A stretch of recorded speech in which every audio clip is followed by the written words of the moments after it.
إن الحمد لله نحمده ونستعينه ونستغفره ونستهديه ونعوذ بالله من شرور أنفسنا وسيئات أعمالنا من يهده الله فلا مضل له ومن يضلل فلا هادي له أشهد أن لا إله إلا الله وحده لا شريك له وأن محمدا عبده ورسوله اللهم صل وسلم على محمد وعلى آل محمد كما صليت على إبراهيم وعلى آل إبراهيم إنك حميد مجيد.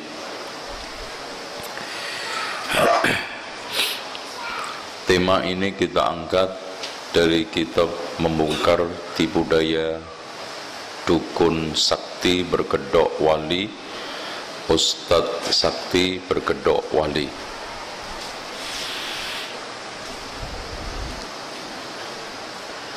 Pertama, kita harus yakini bahwa syaitan itu ada. Dan syaitan itu mencakup seluruh makhluk jahat dari kalangan jin dan manusia. Terus bedanya apa? Iblis, setan, jin. Kalau iblis makhluk tersendiri yang memiliki keistimewaan, dalam konteks bukan keistimewaan baik, tapi diistimewakan Allah. Pertama, umurnya panjang. Sebelum Nabi Adam sudah ada, setelah Nabi Adam diciptakan, sampai sekarang, sampai hari kiamat. Iblis setelah dikutuk, diusir, sumpah, fabima aghwaytani la aq'udanna lahum siratakal mustaqim. Ya Allah, karena engkau telah mengutukku, maka aku akan balik menyesatkan anak Adam dari jalanmu yang lurus. Illa ibadaka minhumul mukhlasin. Ternyata enggak semua, kecuali hambamu yang mukhlasin. Berarti ada orang yang kebal gangguan syaitan. Nanti kita sebutkan. Nah, syaitan adalah makhluk jahat, bisa dari kalangan jin, manusia. Adapun jin, makhluk tersendiri, punya umur tapi memang lebih panjang daripada manusia. Bahkan di dalam Sahih Muslim disebutkan satu riwayat. Di sini juga saya turunkan di kitab Membongkar Dunia Klinik, ya, untuk bisa lihat. Ini 64 dari kitabnya. Kata Abdullah ibnu Amr bin As, inna fil bahri, sesungguhnya di lautan, syayatin, ada syaitan-syaitan, masjunatun, yang dipenjara oleh Nabi Sulaiman. Berarti syaitan itu mampu menempati bawah laut. Masjunatun awsaqaha Sulaiman, yang dipenjara oleh Sulaiman, yushiku an takhruja, hampir-hampir keluar. Hampir-hampir keluar nanti, fataqra' 'alan nasi Qur'anan, membaca Quran, mengajarkan orang Quran, padahal untuk bukan kebaikan tapi untuk kesesatan. Masya Allah. Coba Pak bayangkan, mengajarkan Quran tapi tidak untuk kebaikan. Caranya apa? Baca inna a'tainakal kautsar 3 kali untuk ngampleng orang biar mudar. Inna a'tainakal kautsar fasholli lirabbika nasyana tar. Nah itu. Iya. Tuh. Wa ja'alna min baini aydihim saddan, dibaca 41 kali enggak napas, naik bus enggak bayar. Nah. Itu. dibaca Quran. Tapi itu. Oke. Ini nanti. Hadirin sekalian, jadi jin itu punya kemampuan merubah diri seperti malaikat, tapi lebih hebat malaikat, lebih lembut malaikat. Coba Pak bayangkan, jin itu bisa melembutkan diri sampai masuk ke aliran darah. Subhanallah. Makanya Rasul katakan, inna syaitana yajri fi bani adam majrad dam. Makanya orang itu kalau kesurupan, nih karena unjukin tempat-tempat kesurupan kalau meruqyah. Pertama yang diserang sini, kemudian lari ke sini, ya. Makanya kalau ruqyah pegang aja dulu sini. Tuh, makanya Rasulullah SAW sering melindungi kepala dulu, ya. Kalau membaca doa Qul huwallah, qul a'udzu birabbil falaq, qul a'udzu birabbin nas, mana? Kepala dulu. Itu. Kemudian pindah ke sini. Ini daerah, kalau sudah di sini biasanya kalau reaksi terjadi saraf tegang urat sampai sini itu bergerak kencang. Mata kemudian memerah, biasanya gitu. Ya, dan orang kena jin itu kelihatan. Ini adanya muka-muka ada nih. Itu. Nanti gue ruqyah nanti ketahuan. Kemudian pindah ke perut. Makanya dipegang perut. Kemudian yang paling terakhir dia ke sini. Di antara kanan kiri kemaluan.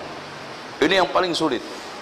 Tapi kalau kita pencet, tapi jangan perempuan ke laki-laki ke perempuan. Bahaya. Makanya ruqyah laki-laki, perempuan-perempuan. Nah, terakhir punggung. Ini pertahanan terakhir. Makanya bekam itu tujuannya untuk ngambil, karena mereka jin itu rata-rata paling betah di darah kotor. Makanya setan itu berjalan bersama aliran darah kotor. Nah, diambil, hilang. Itu tujuannya bekam. Hadirin sekalian, setan manusia kebanyakan dukun, tukang sihir, tukang jual STMJ, santet, tenung, magic, jengges, tukang ramal, kemudian pemuja arwah, penghadir. Ada orang yang bisa mengklaim menghadirkan roh-roh fulan, itu setan semua. Makanya ini nanti akan saya masukkan di buku terakhir, konspirasi Laskar Alam Gaib. Laskar Alam Gaib itu ada 7. Iblis, jin, setan, dukun, tukang sihir, pemuja arwah, dan tukang ramal.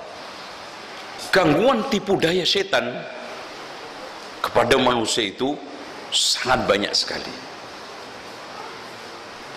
Yang paling populer adalah kesurupan, ya, kesurupan. Sekarang kita bahas lebih spesifik ke kesurupan. Kesurupan itu ada 2. Kesurupan sadar yang diganggu akhlaknya, perbuatannya. Kesurupan yang tidak sadar yang diganggu apa? Kesadaran hidupnya. Jadi hadirin sekalian, sebetulnya ahli maksiat semuanya itu kesurupan. Cuman yang diganggu perbuatannya. Otaknya sadar, tapi perbuatannya menyimpang. Makanya semua orang yang keluar jadi syariah tidak mau menerima Islam, statusnya majnun. Gila itu apa Pak? Kesurupan itu apa? Tidak mampu memilah, tidak memiliki kesadaran. Lah orang sekarang kalau nggak tahu halal haram, khamr itu haram, daging babi itu haram, ya, zina itu haram, apa sama dengan? Sama dengan orang yang tidak bisa menggunakan akalnya. Apa artinya? Makanya Allah menegur, Nun wal qalami wa ma yasturun ma anta bi ni'mati rabbika bimajnun ma anta bi ni'mati rabbika bimajnun. Kamu dengan nikmat Tuhanmu yaitu Islam tidak mungkin gila. Berarti siapa yang nolak Islam Nah, terusin dong, yang kenceng. Yang nolak Islam? Nah, antum ya yang ngomong ya. Karena kalau antum cari definisi gila ialah tidak mampu memilah sesuatu. Lah kalau orang sekarang nggak bisa memilah hak batil, halal haram, sunnah bid'ah, tauhid syirik, iman kufur, apa artinya? Majnun.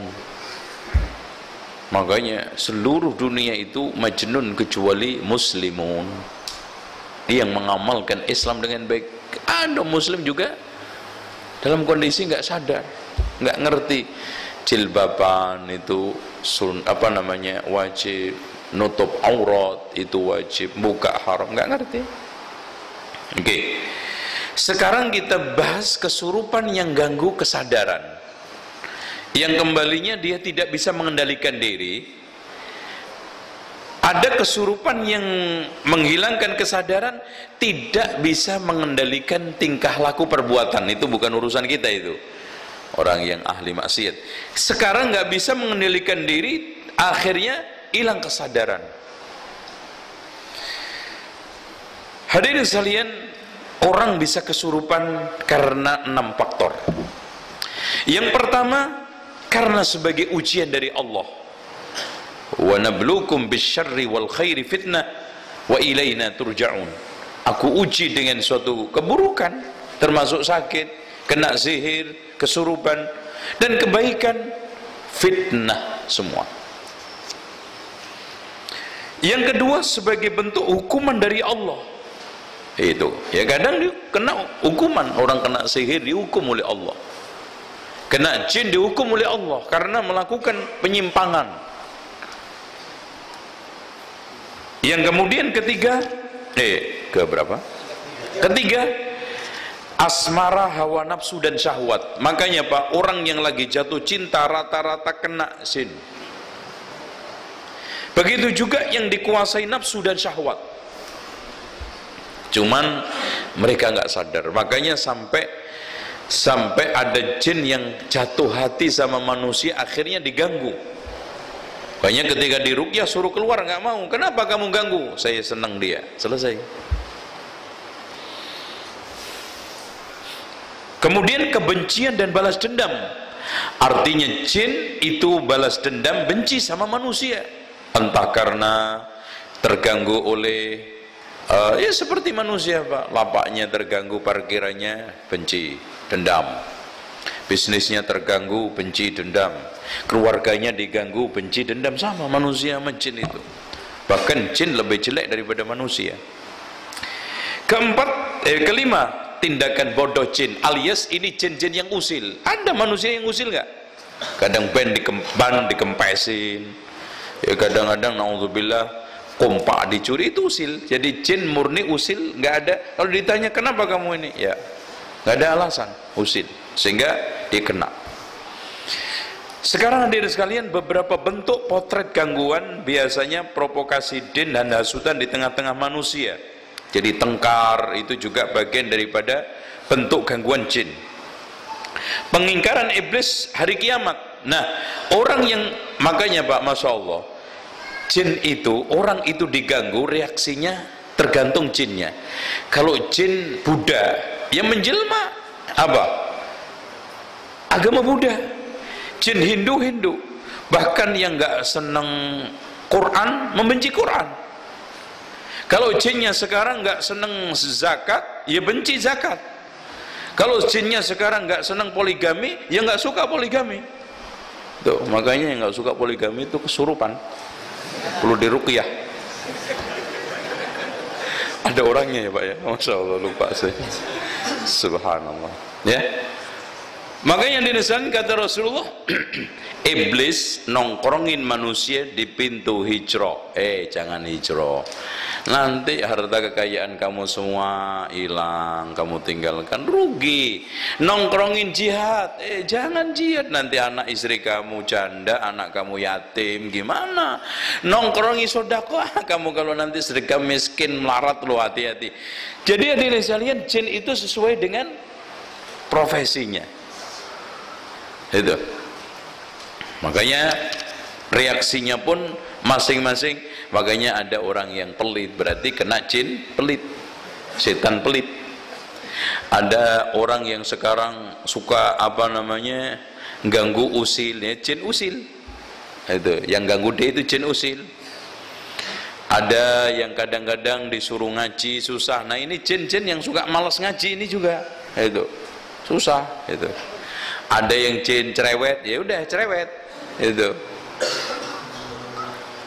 tergantung. Malas sholat berarti jinnya anti sholat. Malas haji umroh, jin malas haji umroh. Itu Pak, Masya Allah. Orang itu kalau kesurupan, jinnya itu nggak seneng, itu dibikin ada was-was bisikan, jangan ke situ, jangan ke situ, menguat. Jangan haji, terus bisikan, nggak haji. Jangan umroh, nggak umroh. Jangan infak, jangan dibangun tuh masjid. Atau didorong, bangun aja itu kuburan makmu. Ya, bangun, ini bangun. Jadi dorongan. Makanya ketika kuat setan dia nurutin, kuat malaikat dia tahan dan ikut malaikat. Makanya kata Rasulullah, bisikan itu ada dua macam, bisikan setan sama bisikan malaikat. Dan Ibnu Taimiyah mengatakan bagaimana kita bisa membedakan itu bisikan malaikat sama setan. Alladzi waswisu fi sudurin nas minal jinnati wan nas. Ketika beliau menafsiri ayat ini, kata beliau dari ilmu syariat yang memilahnya. Makanya di sini yang paling inti adalah ilmu. Makanya Syekh Abdul Qadir Jailani bebas dari gangguan setan karena ilmu. Ketika diganggu oleh iblis, setelah itu dia mengatakan, iblis, saya Tuhanmu, sejak hari ini yang haram halal khusus buatmu. Abdul Qadir mengatakan, minggat wahai musuh Allah, kamu bukan Tuhan. Akhirnya setan itu mengatakan, wahai Abdul Qadir, saya menyesatkan orang hampir 70 seperti kamu, kena semua kecuali kamu, sukses dan selamat karena berkat ilmumu. Ilmu itu Masya Allah, ilmu syariat. Selanjutnya setan mencuri kabar berita langit, kemudian dikasihkan ke dukun. Nah, ini nanti pembahasan soal dukun.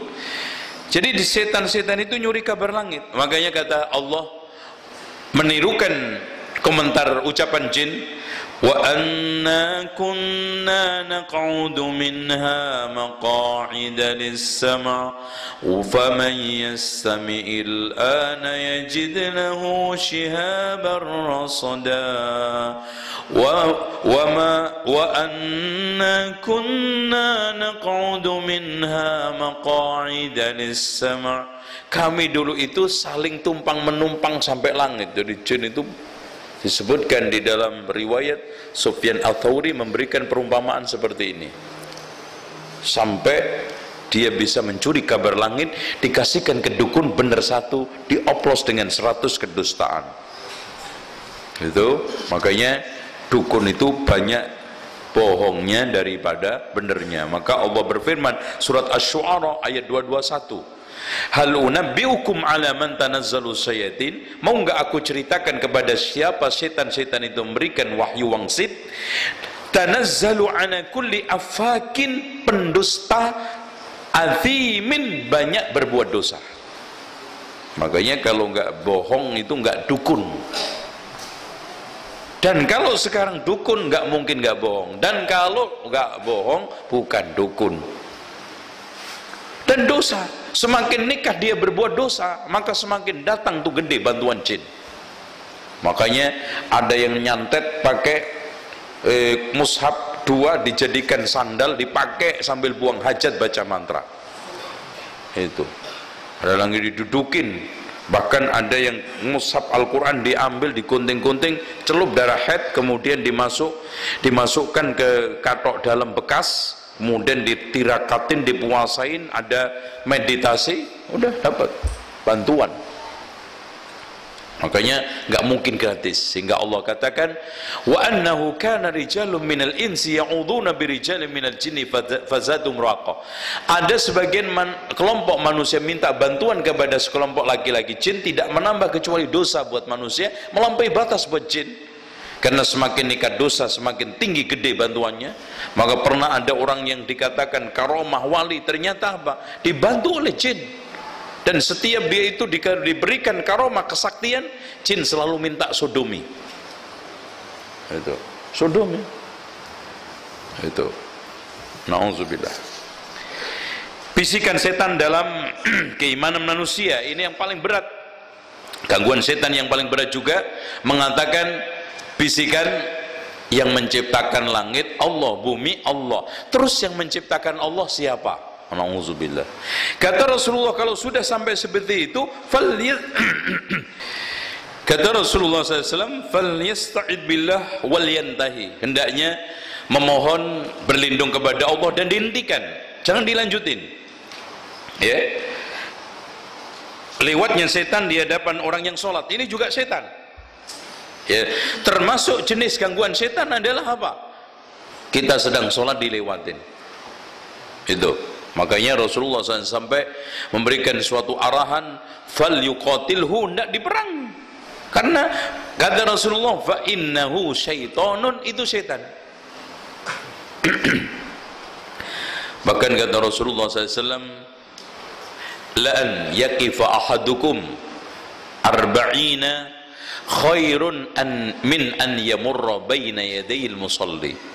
Seandainya ada orang disuruh berdiri 40 tahun, itu masih lebih mendingan dan ringan ketimbang berjalan di depan orang sholat, maksudnya tanpa menggunakan sutra. Ini diperhatikan ya ikhwan. Ya, Rasulullah SAW mengatakan, idza shalla ahadukum ila syai'in fa yasturuhu minan nas fa aradahum ajyajtaz baina yadayhi falyadfa'hu. Jika di antara kalian sholat di depan sesuatu tapi ada orang maksa sholat di dalamnya, itu lewat di dalamnya, maka hendaknya ditolak. Kalau enggak, fa in aba, kalau menolak, falyuqatilhu, hendak diperangi. Kata Rasulullah, fa innama huwa syaitonun, karena dia itu setan. Kemudian hadirin sekalian, ini kita ingin sampaikan secara cepat ya. Setan ikut makan minum, tadi udah saya sampaikan. Setan mencuri makanan, ya. Bisikan setan dalam sholat, tawa setan terhadap orang yang menguap. Nah, jadi ketika kita menguap, apalagi sampai mengeluarkan, itu setan ketawa. Kata Rasulullah, at-tasa'ub minasyaiton, menguap itu dari syaitan. Fa idza tatha'aba ahaduhum falyaruddu masata', dia hendaknya tolak sebisa mungkin. Fa inna ahadum idza qala haq, ya, kata Rasul, dhahikas syaitan, diketawakan oleh syaitan. Kadang-kadang subhanallah udah mangap, masya Allah, lebar lagi, udah gitu teriak mak gitu, udah setan ngakak, itu ngakak setan.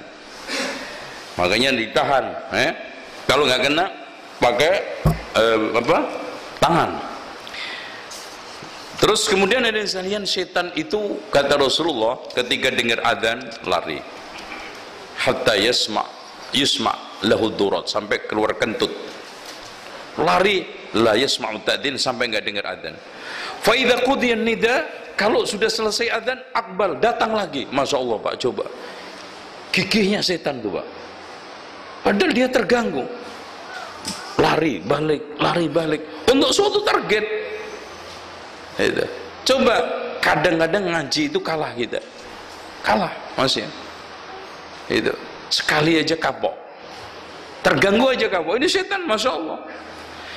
Hatta idza suwiba bis salat adbaro, ketika qomat lari lagi. Hatta idza qutiyat tathwib, ketika setelah qomat datang lagi. Hatta akbar, hatta yakhtur bainal mar'i wa nafsi, sampai mengeluarkan bisikan. Itulah yang dimaksud Rasulullah, alladzi waswisu fi sudurin nas, bentuknya udhkur kada, udhkur kada, udhkur kada, ingat ini. Makanya subhanallah, kadang takbiratul ihram salam nggak ingat sholat kecuali rencana-rencana tadi. Kadang sholat dari mulai awal takbiratul ihram merencanakan mudik, Allahu Akbar, nanti lewat Tasik apa Bandung ini, aduh kayaknya macet deh soalnya. Sampai salam balik Jakarta, subhanallah, salam itu perasaan udah di Jakarta. Assalamualaikum, oleh-olehnya tolong dong turunin. Subhanallah. Itu.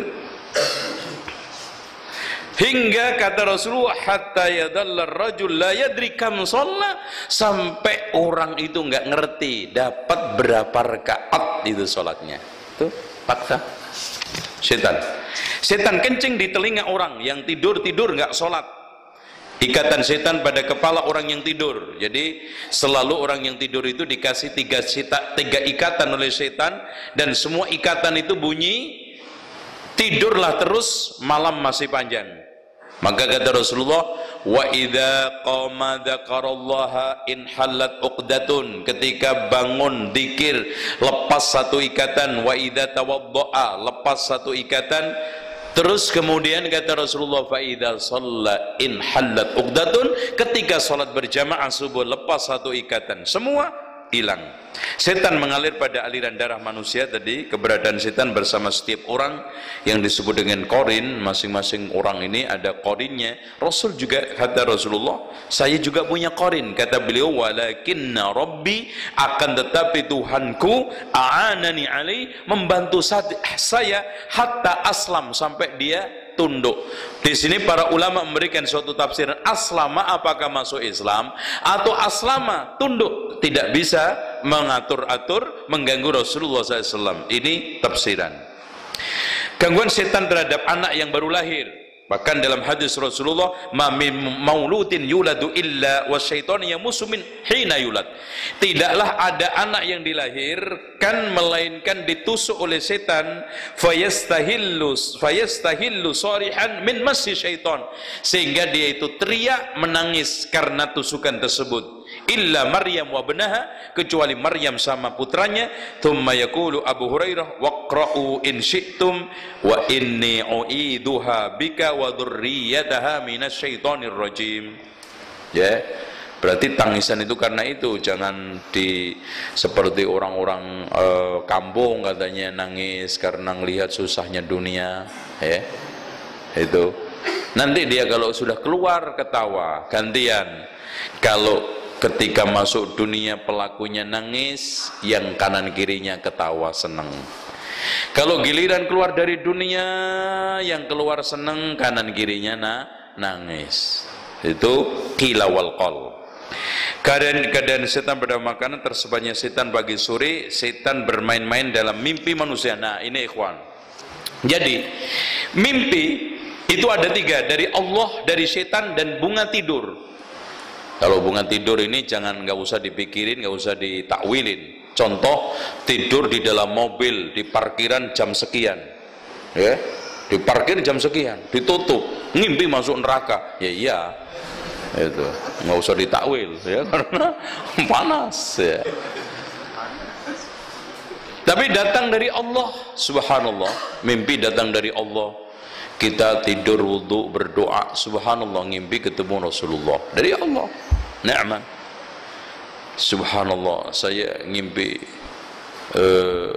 ketemu orang soleh, dianjurkan untuk rajin tahajud. Bagus, ya. Tapi setan bisa aja menjelma orang soleh, menyuruh, udah kamu sekarang, saya ini kan guru kamu, dengerin ya, itu kalau kamu ingin kaya, sukses, ambil istri tetangga tuh.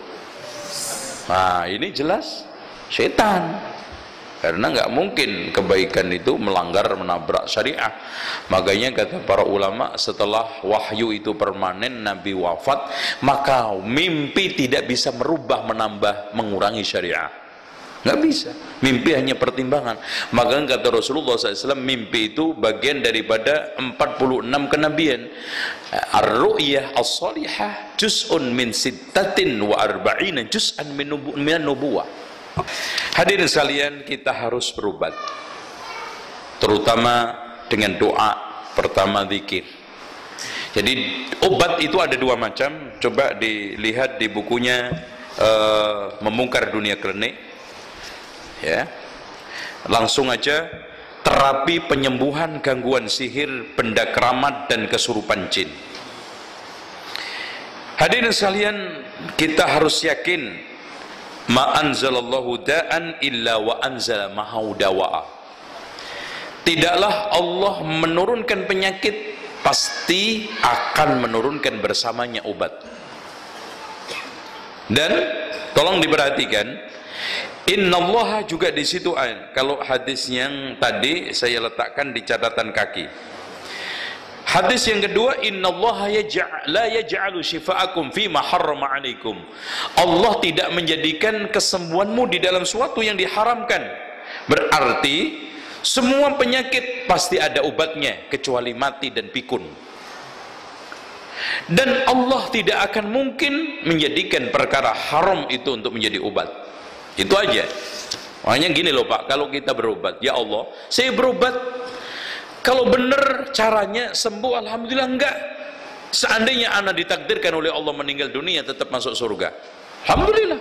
Kalau antum sekarang berobat salah ke dukun, iya kalau sembuh, kalau enggak antum mati bawa dosa. Bahkan man ata kahinan fasa'alahu an syai'in la tuqbal lahu salatu arba'ina lailatan.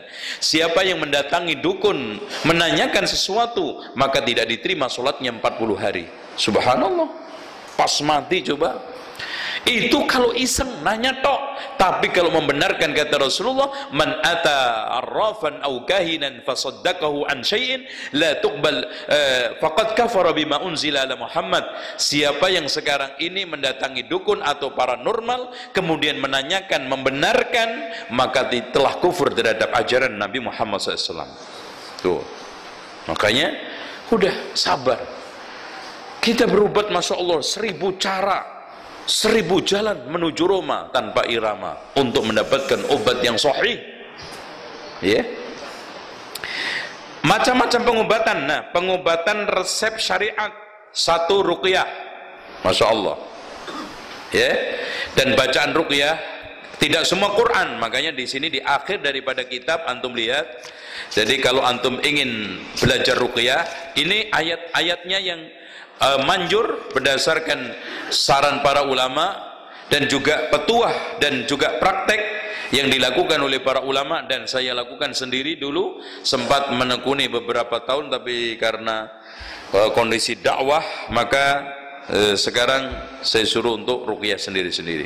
Ya. Ini ayat pertama, ayat halaman 155. Mulai bismillahirrahmanirrahim. A'udzu billahi minasyaitonir rajim. Bismillahirrahmanirrahim. Alhamdulillahirabbil alamin arrahmanir rahim maliki yaumiddin. Iyyaka na'budu wa iyyaka nasta'in. Ihdinas siratal mustaqim. Siratal ladzina an'amta 'alaihim ghairil maghdubi 'alaihim waladdallin. Bahkan Syekhul Islam Ibnu Taimiyah meruqyah itu dengan 1 kalimat. Afahasibtum annama khalaqnakum abatsan wa annakum ilaina la turjun. Diulang-ulang terus. Makanya Pak, yang paling terpenting di sini adalah kondisi orang yang meruqyah. Makanya di sebelumnya nanti kita akan jelaskan, jelaskan pengobatan resep syariah itu ruqyah. Kedua, berzikir, mendekatkan diri kepada Allah. Kedua, pengobatan dengan resep medis, madu, haba sauda, minyak zaitun, air zam-zam. Dan ini nggak usah dioplos-oplos. Terus kemudian termasuk obat terapi mandi. Masya Allah Pak, mandi itu terapi. Makanya kenapa kalau panas Rasul suruh apa? Mandi. Subhanallah. Tapi bukan panas demam berdarah, bukan panas tipes, panas karena perubahan cuaca. Itu konsepnya mandi Pak, pagi jebur-jebur. Subhanallah. Terus gerak, mandi gerak. Karena apa? Karena Rasulullah mengatakan fa innal harra min fayhi jahannam, karena panas itu dari uap neraka jahanam. Maksudnya panas itu solusinya adalah air. Maka fa abridu bis shalah, makanya dinginkan sholat kalau pada waktu panas. Ini menunjukkan bahwa obatnya juga dingin. Terus kemudian bersuci dengan terapi aroma. Bersih dan terapi aroma juga sama. Karena subhanallah Pak, Rasul paling seneng apa? Minyak wangi. Dan kalau kita kena ini disuruh apa? Pakai zaitun, karena masya Allah bagus. Bekam, karena mengambil darah kotor. Terus makan 7 butir kurma ajwa. Bahkan kata Syekh bin Baz dan para ulama yang lainnya, tidak harus ajwa, semua kurma yang tumbuh di Medina adalah barokah karena berkah doanya tanahnya Rasulullah, bukan kurma ajwanya, karena berkahnya tanah. Subhanallah Pak, tanah itu mempengaruhi. Contoh aja Cilembu, antum tanam di Pekalongan, manis nggak? Nggak manis. Itu contoh di sini. Apalagi Medina. Makanya kata Imam Ibnu Qayyim di dalam kitab Zadul Ma'adnya dan juga Tibbun Nabawi, tidak ada kurma yang paling bagus seratnya dan kandungan vitaminnya sekaligus berfungsi buah dan biji ketimbang kurma Medina. Itu makanya makan 7 tiap hari, terutama yang tersinyalir kena sihir dan mendetoksin. Di sini yang dimaksud racun bukan racun oplosan cukrik sama autan, bukan. Kalau itu mau sekental gak bakal sembuh. Maksudnya di sini toksin tubuh racun yang mengendap. Masya Allah. Ketika minum itu tertoksin, makanya ajwa sekaligus berfungsi sebagai detoksin. Ketiga, pengobatan perpaduan antara resep syariat dengan medis, terapi sholat. Masya Allah, antum lihat sholat, ya. Allahu Akbar. Ini sudah mengencangkan apa ini? Makanya Rasulullah itu subhanallah, kenapa baunya gede, perutnya kecil? Kebalikan kita.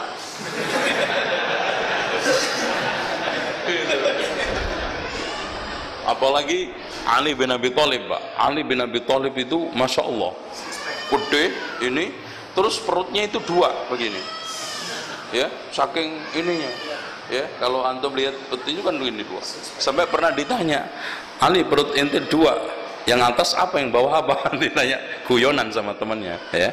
Subhanallah, sahabat itu juga gurau, ya, ya manusia, ya. Terus kemudian setelah itu rukuk, menyalurkan oksigen sama darah ke otak pelan-pelan, makanya bertahap. Ketika sujud semakin, kan, Allahu Akbar, bertahap biar nggak kaget ketika sujud. Dan Masya Allah, tidak ada cara mengembalikan oksigen sama darah ke kepala kecuali posisi sujud, kaki sambil ditekuk. Sujud itu sambil ditekuk, supaya kenapa Pak? Kalau ditekuk ini yang kesini udah nggak ada, jadi difokuskan ke atas semua, ya, antum tekuk kan.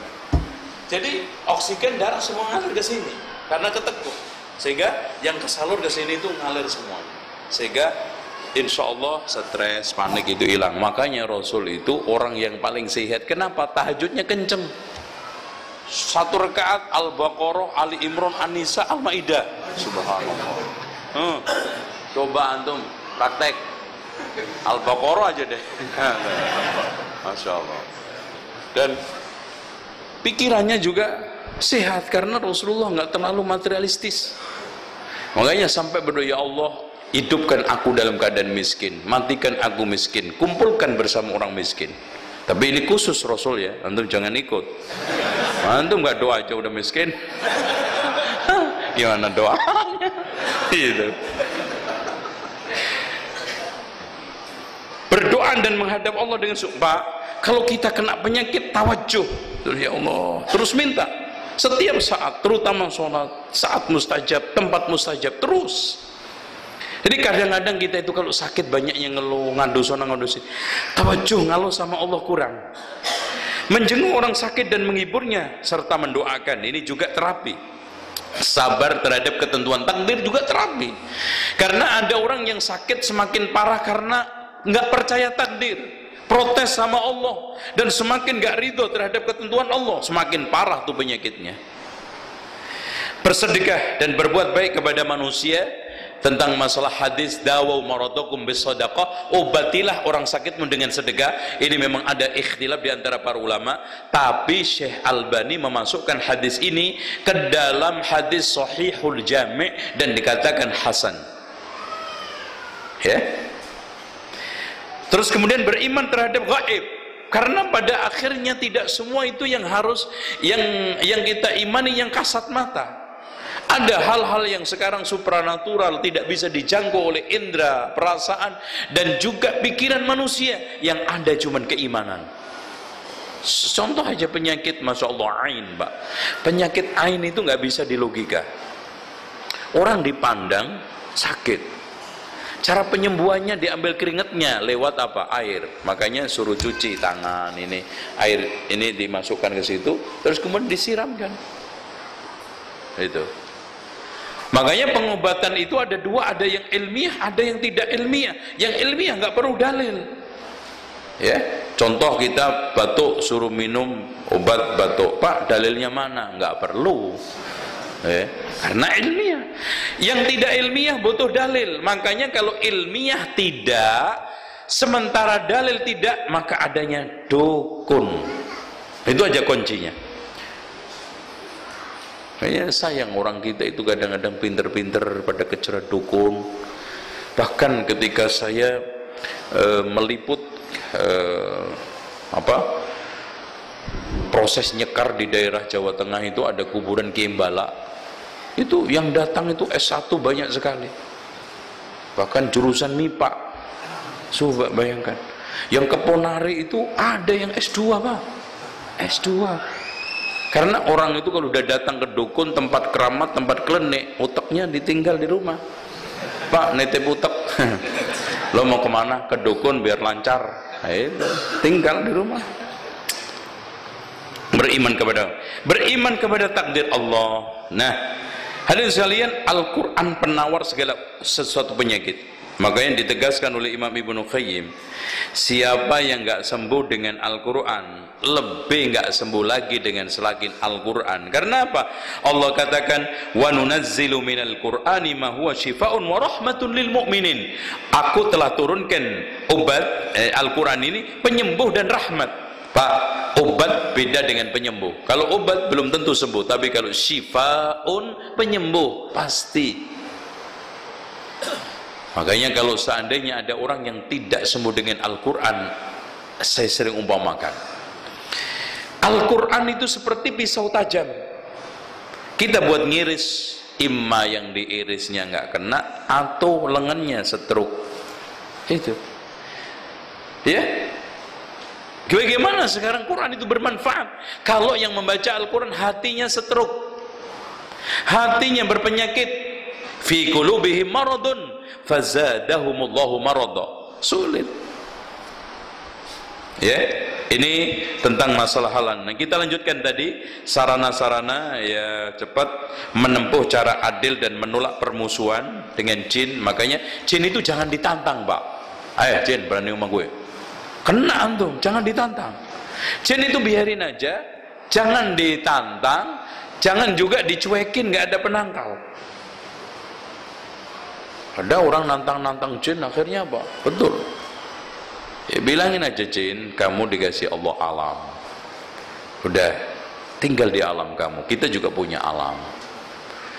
Ibarat lele jin, kamu kalau keluar dari empang, kue goreng ya. Nah itu aja. Iya, udah punya alam sendiri kok. Aneh-aneh, kecobek ya pecel. Gitu. Iya, tempatnya di empang, di sungai, di laut. Naik ke meja, kecobek, pecel. Itu, ngapain kamu nyampe ke sini gitu loh. Terus membaca ayat kursi, mencertakan akal dengan iman, memukul jin. Nah, memukul ini bukan pukulan sodokan. Jadi kita kalau jin itu posisinya di mana, langsung kita pukul begini aja udah kesakitan. Sambil kita bacakan. Sambil kita, katanya Syekh Abdul Aziz Sadhan, kita takhayul, membaca ketika meruqyah itu ada takhayul. Artinya kita hayalkan Quran ini, kita hantamkan ke jin. Itu sah. Kata Syekh Abdul Aziz Ibn As-Sadhan, salah satu murid seniornya Syekh Abdul Aziz bin Bas.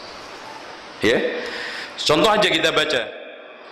Allahu la ilaha illa huwal hayyul qayyum. Jadi kita pahami maknanya, kemudian kita hayalkan jin ini terpukul dengan ayat ini.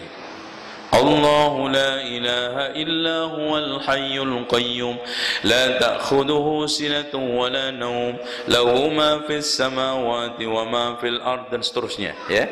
Mengusir mereka dari orang yang sakit. Makanya Rasulullah pernah mendapati orang yang kena kesurupan, ikhsa ya aduallah, pergi wahai musuh Allah. Makanya pukulan, dalilnya mana pukulan? Rasul pernah meruqyah Utsman ibnu Abil As, salah seorang qori. Subhanallah Pak, umur 8 tahun udah diangkat Rasulullah menjadi imam Taif karena dia sudah hafal Quran banyak sekali. Akhirnya suatu ketika dia itu ngadu ke Rasulullah, ya Rasulullah, akhir-akhir ini hafalan saya suka hilang, terutama surat Al-Baqarah. Akhirnya ditepuk dadanya Rasulullah 2 kali, ya, ikhsa ya Abdullah, ikhsa ya Abdullah, langsung seakan-akan tidak ada lagi yang bisa dilupakan, lupa lagi itu nggak ada.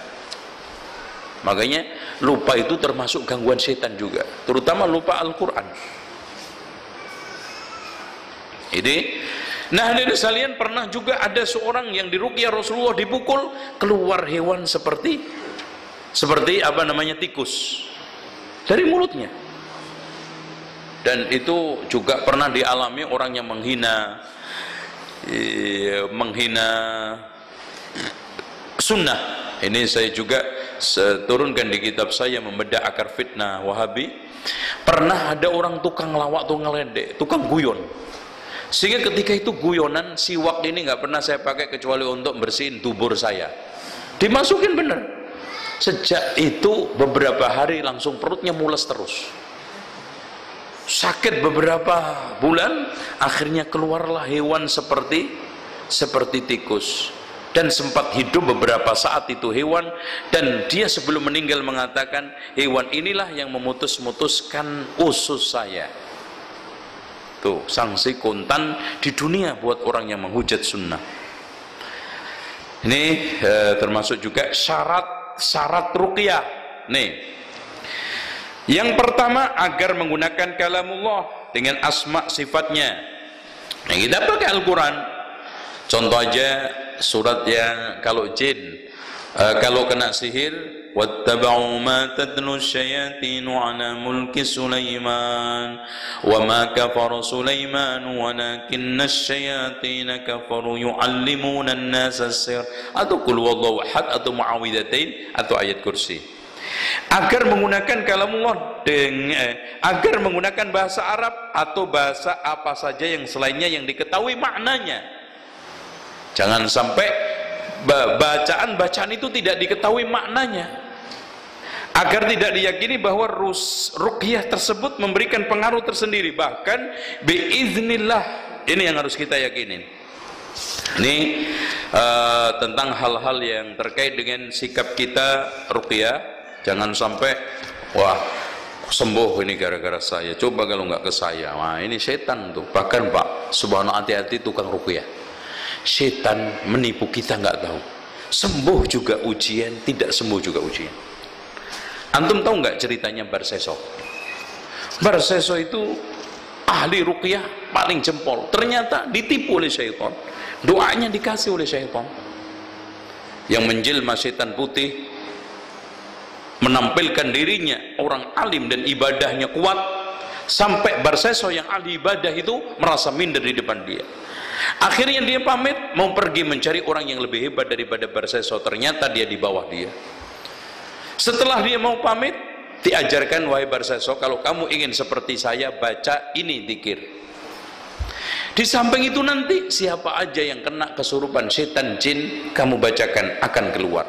Akhirnya setan jin itu masuk ke orang. Yang nyurupin dia juga. Nanti kalau dengar bacaan ini, keluar, sembuh. Nyurupin lagi sampai yang disurupin adalah perempuan, anak perempuan raja, yang akhirnya Masya Allah terjadi suatu hal yang tidak dimurka oleh Allah. Perempuan tersebut dizinai dan akhirnya hamil dan akhirnya dibunuh. Dan akhirnya Barseso pada saat digantung di pancung, setan lagi datang, Barseso, ternyata kamu bla bla begini, kamu enggak mau saya selamatkan dengan syarat sujud sekali ke saya. Ternyata setelah sujud pun nggak diselamatkan, akhirnya mati dalam keadaan syirik. Coba, numpuk dosa. Waspadal, tipu daya setan. Ini disebutkan oleh Imam Ibnu Qayyim dan juga disebutkan oleh Imam Al-Maqdisi di dalam kitab Masaibul Insan min Makaidi Syaitan, musibah manusia akibat tipu daya syaitan. Kayaknya diwaspadai. Kadang-kadang orang diberikan cospleng, subhanallah, akhirnya dia nggak tahu, ujub, sombong, wah, gara-gara pokoknya kalau sono itu ahli ruqyah hebat, sekali tiup langsung sembuh. Akhirnya orang berdatangan ini mengeluhkan, mengkultuskan. Akhirnya apa? Dia tidak iktimat, tawakal sama Allah, tawakal, percaya pede sama dirinya sendiri, hancur. Nauzubillah. Selanjutnya hadirin sekalian, ruqyah hendaknya lakukan, kata Rasulullah, man istata'a minkum ayyan fa'akhaw falyaf'al. Barang siapa yang ingin memberikan kemanfaatan kepada saudaranya, hendak lakukan, termasuk meruqyah, tapi enggak usah meminta. Sehingga kalau ada teman-teman kita dalam keadaan ada kelainan, langsung aja kita ruqyah, jangan minta. Jangan sampai dia itu nunggu minta dulu gitu loh. Nah, beberapa bentuk ruqyah. Pertama, ruqyah dengan doa. Kita pegang kepalanya, Allahumma rabban nas idza bil ba'sa isfi anta syafi la shifa illa shifauka shifaan la yughadiru saqma. Atau ruqyah dengan basmalah dan isti'adzah. Artinya apa? Antum ketika kerja apa aja, gerak apa aja, selalu baca bismillah. Dan ketika ada gangguan, a'udzubillah.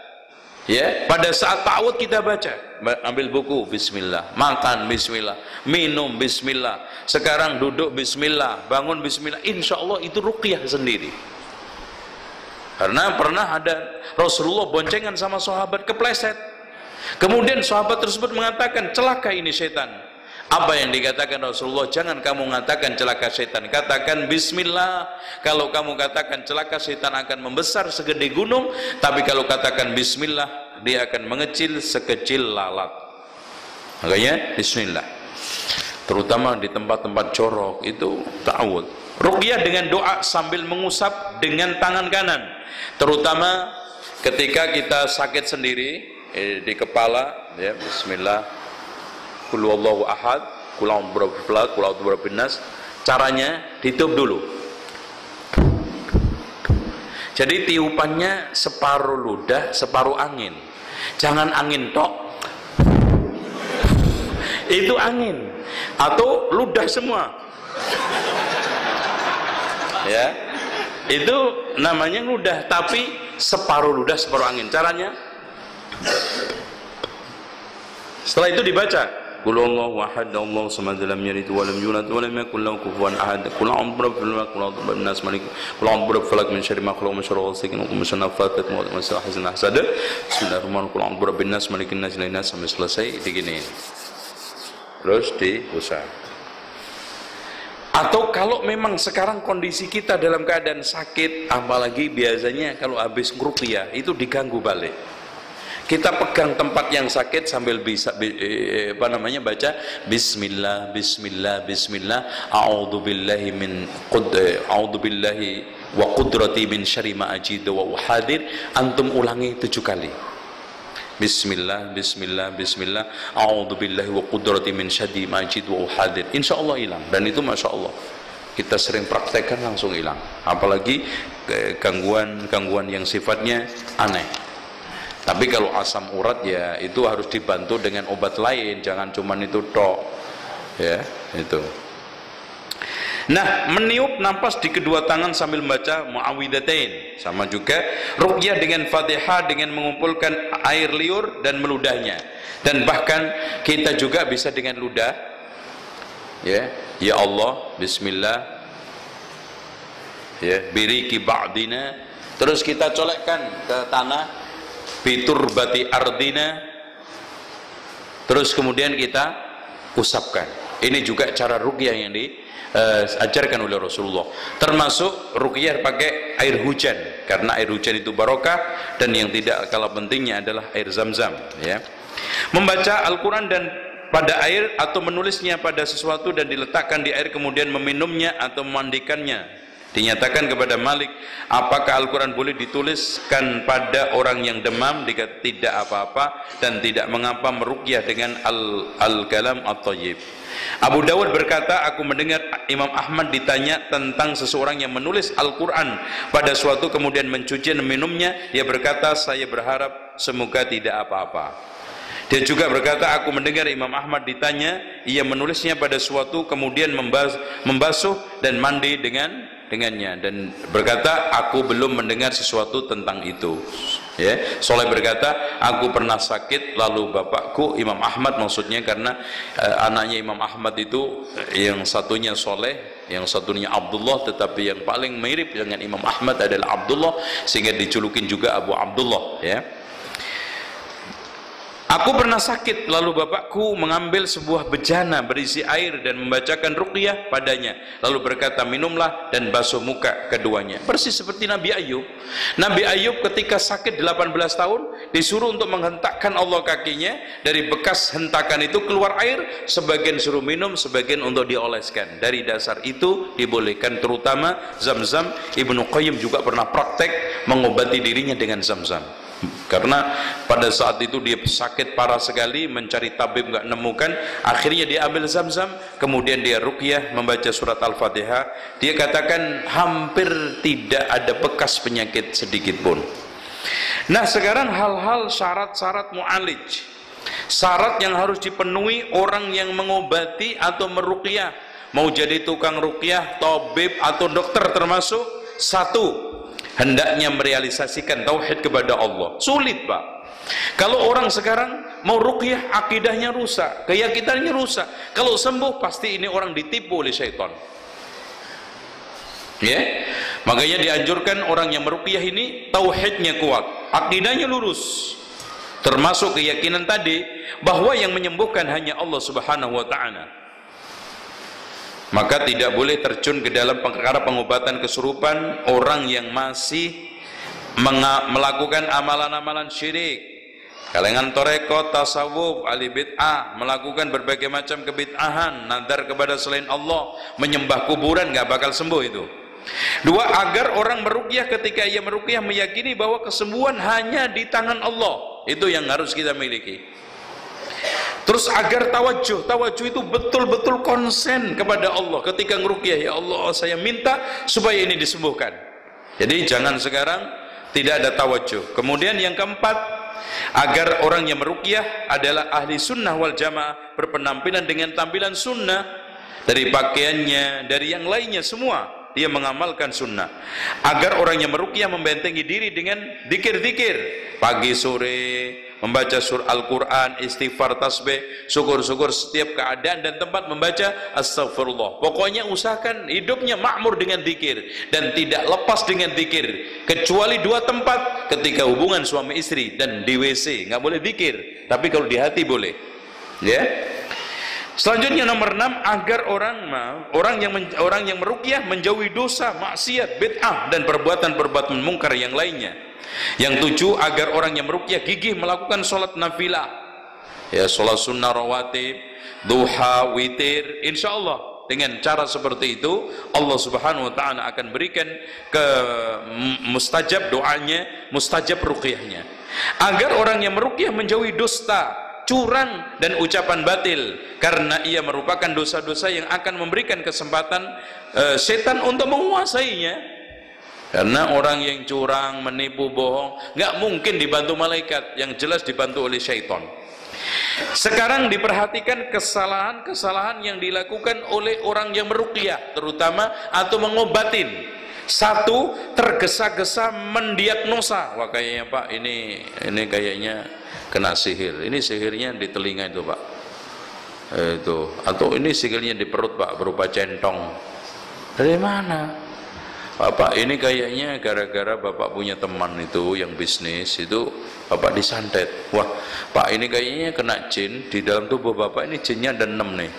Dari mana antum? 6, 7, 10? Nggak bener Pak. Karena Allah mengatakan innahu yarakum huwa wa qabiluhu min haitsu la tarunaum. Sesungguhnya jin dan kabilahnya tidak bisa melihat kalian, kalian bisa melihat mereka. Mereka bisa melihat kalian itu. Jadi enggak mungkin ada orang bisa, Pak, rumah Bapak ini kayaknya ada jin. Yang di pojokan itu 3, yang sebelah sono 4. Nah, yang di WC, yang di sono itu ada juga. Ya iya, ente nggak ngomong pasti ada WC itu. Nah, di dapur itu Pak, jinnya perempuan Pak. Terus yang di cucian gimana Pak? Nah di cucian itu bencong Pak. Nah terus yang di depan rumah Pak, yang itu di halaman, itu jinnya pergi pulang itu Pak kayaknya. Jadi kadang datang kadang enggak. Terus gimana Pak? Ini semuanya enggak bener. Jangan tergesa-gesa. Karena apa? Orang yang kena gangguan itu bisa saja gejala histeria, bisa saja depresi, bisa saja skizofrenia, bisa saja halusinasi. Pernah saya meruqyah masuk anak, lupa, saking semangatnya belum mau, langsung saya bacain. Ini kok aneh, mukanya cerah. Sering kadang-kadang bacaan gue ditiruin lagi. Akhirnya saya hentikan. Tanya, Pak, ini ada sejarah enggak, Pak? Pengalaman-pengalaman pahit. Oh iya, Pak. Jadi ceritanya dia ini sudah 2 tahun hampir ditinggal pacarnya, terus depresi. Nah, ini kelambat untuk minum obat. Kenapa, Pak? Nggak ngomong sejak tadi, Pak. Assalamualaikum. Iya, ini membeli obat sembuh. Jadi jangan tergesa-gesa, yaitu, ya. Karena skizofrenia itu hampir kayak orang kena gangguan kejiwaan. Menggampangkan diri dalam mengobatin perempuan. Ini. Makanya kalau saya disuruh mengobatin perempuan, mundur. Karena Rasulullah mengatakan, fattaqullaha wattaqun nisaa, bertakwalah kamu kepada Allah dalam masalah urusan dunia dan urusan perempuan. Karena fa inna awwala fitnati Bani Israil kanat fin nisa, karena pertama kali fitnah yang menimpa Bani Israil itu di perempuan. Kemudian klaim melihat jin. Ini ada perbedaan yang sangat tajam di antara para ulama, apakah orang itu bisa melihat jin? Ya, intinya Allah menegaskan di dalam surat Al-A'raf ayat 27. Antum bisa lihat, innahu yarakum huwa wa qabilu min haitsu la tarunahum. Ya. Dan juga Nabi Sulaiman berdoa, Rabbi ighfirli wa habli mulkan la yanbaghi li ahadin min ba'di. Ya Allah, ampunilah aku dan berilah aku kekuasaan yang tidak patut engkau berikan kepada selainku setelahku. Makanya Nabi Muhammad pernah ingin menangkap Ifrit, kemudian ditali di Masjidil Nabawi, kemudian dibuat main anak-anak. Rasul tidak menjadikan itu, membatalkan karena nggak enak dengan doanya Nabi Sulaiman ini. Terus kemudian saya ingin sampaikan di sini ada kesalahan-kesalahan yang ini menyentuh dan melihat wanita bukan mahram. Ini juga jangan. Kalau meruqyah antum jangan pegang, bacakan aja. Kemudian menggunakan api untuk mengobati pasien, hindarin. Api itu terakhir, ya. Karena Rasulullah mengatakan bahwa terakhir daripada obat adalah al-kayy. Pukulan yang berlebihan, jadi sang digebukin sampai memar, jangan. Jadi mukul ini bukan mukul supaya jerit. Kadang pakai jalin, rotan, cuker, yang jerit, sakit. Itu. Nabi ketika Imam Ahmad dimintai ruqyah, Pak, itu saat itu sedang ngaji seperti ini, nggak bisa, akhirnya dikirimin sandalnya sandalnya Imam Ahmad itu cuma dipukul di kakinya, keluar. Takut dia, langsung teriak nangis keluar karena takut Imam Ahmad, bukan takut sandal, ya. Makanya setelah Imam Ahmad meninggal, orang itu kena kesurupan lagi, jin itu juga. Wah, cari sandalnya Imam Ahmad. Cari, ketemu, dipukul-pukul, nggak keluar. Katanya jin, saya nggak takut sandal, takut yang punya sandal, dan sudah tidak ada. Wafat. Menggunakan ayat Al-Quran dengan salah. Ini juga termasuk kesalahan. Jadi tolong dicamkan, ada orang yang mengatakan di dalam Al-Quran ada ayat-ayat kemuliaan, ada ayat-ayat permohonan, ada ayat balas dendam, ada alat kebinasaan, ada ayat pemanggilan, ayat-ayat permintaan bicara, ayat tidak meminta bicara, ayat pembukaan, ayat membuka mata pendengaran. Ini semuanya nggak benar. Jadi ini ayat untuk ngunci jin, untuk buka jin, macam-macam. Ini bahkan akhirnya melebar, ada ayat dinar, ada ayat dirham, ya, yang belum ada ayat dolar. Ya, ini cukup, ya, tentang masalah nasihat untuk mu'alis kepada saudara-saudaraku yang sekarang ini menjadi tukang ruqyah. Hendaknya banyak bertakwa kepada Allah. dan tidak terjun pada pengobatan kecuali setelah ahli, dan mencukupkan diri dengan pengobatan Al-Quran Sunnah, tidak kepada yang lainnya. Tolong diperhatikan itu. Saya nasihatkan kepada saudara-saudara yang mengobatin konsisten dengan sunnah Nabi, penuhi dengan makmur dengan sunnah, hindari bid'ah dalam hidup kita. Saya nasihatkan saudara-saudara kita mempelajari sedikit dari ilmu pengobatan, belajar yang benar, jangan cuma bisa asal-asal bisa, ruqyah asal ruqyah, bekam asal bekam. Ada yang penting ngeluarin darah. Kalau cuma keluar darah nyamuk bisa pak?